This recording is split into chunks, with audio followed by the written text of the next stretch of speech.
ये एक notice release होची मिशन डायरेक्टर जहाँ रोचे आपन नेशनल हेल्थ मिशन एनएचएम तरफ डेट रोचे 16/3/2024 नोटिफिकेशन एइथरे गोटे आपंकर कन्फ्यूजन रोचे बहुत जन भितर तो कौन रोचे कौन डिटेल्स क्लीयर करदेवी जो मैंने भी पारामेडिकल कैटेगरी सब रोचे फार्मासिस्ट एएनएम आपंकर जो रहा radiographer nursing officer laboratory technician यही समस्त कैटेगरी जो मैंने भी ये जाऊँगी तो से गोटे बहुत बड़ कन्फ्यूजन रोचे मन भितर दूर करदेवी आप डिटेल्स कहीदेवी कौन रोचे कौन नहीं वीडियो कंप्लीट भाव देखिए जो मैंने चैनल को नुआ आसछंती एवं सब्सक्राइब कर बेल आइकन पर क्लिक कर ऑल नोटिफिकेशन को मध्य ऑन कर दिंतु एवं जो मैंने आम व्हाट्सएप चैनल टेलीग्राम ग्रुप रे जॉइन हाँ डिस्क्रिप्शन में लिंक अच्छी आपने से जॉइन हो जातु मिशन डायरेक्टर जोटा रोचे नेशनल हेल्थ मिशन ओडिशा तरफ department of health and family welfare government of Odisha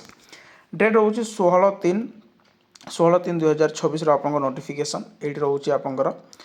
तो ये रोचे आपंकर फ्रॉम डॉक्टर बृंदा डी जे रोचंती आपंकर आईएएस ठीक अच्छे यू आपंकर चिठी होती मिशन डायरेक्टर जो रोचंती एनएचएम ओडिशा कहा पाखकू all the CDM and PHO all the ADU PHOs आपंकर रोचे regarding disengagement of outsourcing paramedic staff engage under NHM at different health institute जो मैंने भी पारामेडिकल स्टाफ रोचंती आउटसोर्सिंग बेसिक्स एनगेज अच्छा क्या under NHM different health institute रे जो डिफरेंट हेल्थ इंस्टीट्यूट रे एनएचएम अंडर रे बहुत गुड़िए पारामेडिकल स्टाफ रोचंती आउटसोर्सिंग बेसिस रे तांको डिसएंगेजमेंट नहीं कि से रिगार्डिंग गोटे आपंकर नोटिफिकेशन रिलीज होती With reference to the subject cited above, I am informed that the paramedic staff who have been engaged under NHM in different health institute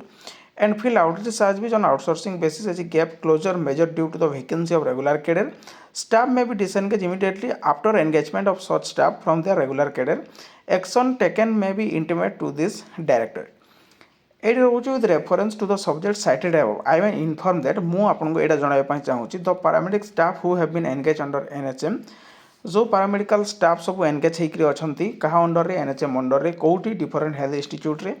and field outreach service on outsourcing basis रे एवं outsourcing basis रे से मैंने काम कर service दौरान as a gap closure measure due to vacancy of regular cadre जो vacancy regular vacancy को फिलअप न करने रेगुलर वैकेंसी जेहेतु फिलअप हो पारे से आउटसोर्सिंग जो वैकेंसी आपंकर से जो वैकेंसी जो गैप रोचे क्लोज करने से जो मेजर ड्यूटी रोचे ताकू क्लोज करने से जो वैकेंसी आपंकर से जो गैप रोचे फिलअप करने आउटसोर्सिंग बेसिस आपंकर वैकेंसी सब फिलअप होती तो ये रोचे आपंकर जे पर्यंत ये रोचे due to vacancy of regular cadre staff में भी डिसएंगेज इमिडिएटली एवं ये रोचे डिसएंगेज इमिडिएटली क्या डिसएंगेज कराहब जो आउटसोर्सिंग बेसिस जो मैंने अच्छा पारामेडिकल स्टाफ को किंतु केतेबेले कराहब after engagement of such staff from their regular cadre सेतेबेले कराहब जेतेबेले रेगुलर कैडर जो कैंडिडेट्स माने रहिबे रेगुलर कैडर जो माने आसीबे नुआ फ्रेशर पिला से मैंने जिते से सब पोस्ट जॉइन करेंगे से आपको से कौन कराब डिसएंगेजमेंट कराब तो यहीटा आपने जानते आउटसोर्सिंग आज अच्छा तो काली आप जो पोस्ट अच्छा से पोस्ट रेगुलर पोस्ट से फिलअप हम आज ना काली हूँ तो गोटे वर्ष 2 वर्ष 5 वर्ष 10 वर्ष जहाँ भी हो जाऊ ता भितर आपंकर से फिलअप हम ही हम तो ये आप गोटे नोटिफिकेशन आसाला जोटा नोटिफिकेशन तो एपर्यंत रिलीज होनी किंतु एबे आपको जो स्ट्राइक चली आउटसोर्सिंग से आपंकर गोटे मंत्री आगे मुख्यमंत्री जो मोहन चरण माझी सी कहते जे क्या छटई कराहब ना एवं ये जो आपंकर नोटिफिकेशन जोटा रिलीज होती या रिभोक कराहब ठीक अच्छे यहाँ आउटसोर्सिंग से जो संघ सब जाइए से आलोचना होती तो ये रोचे आपंकर नोटिफिकेशन जो मैंने यहाँ उपर चिंतित थिले कन्फ्यूजन थिले ये आपण मैंने निश्चित भाव में दूर हो जाइए हाँ से प्रॉब्लम आपन को सही टाइम हम जिते वैकेंसी आप रिलीज हम एवं से वैकेंसी आप जो एग्जाम हम एग्जाम क्वालिफाई करें एग्जाम जब आप क्वालिफाई करेंगे एवं यही एग्जाम को क्वालिफाई करके नुआ पिला आसती देन जदि आपको सही पोस्टिंग रे दिया